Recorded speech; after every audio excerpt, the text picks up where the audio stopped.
I should also thank the Indian government for excellent arrangements for this important BRICS meeting and for the success of this meeting.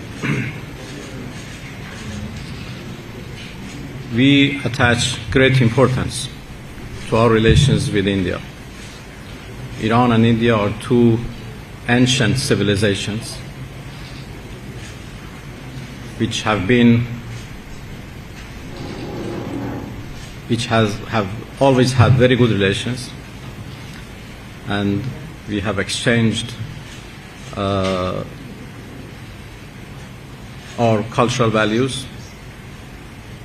We have had very good trade and economic cooperation with each other, and very good political relations and political consultations. And we are certainly determined to continue our friendly and good relations with India for the benefit of both sides and based on mutual interest and mutual respect.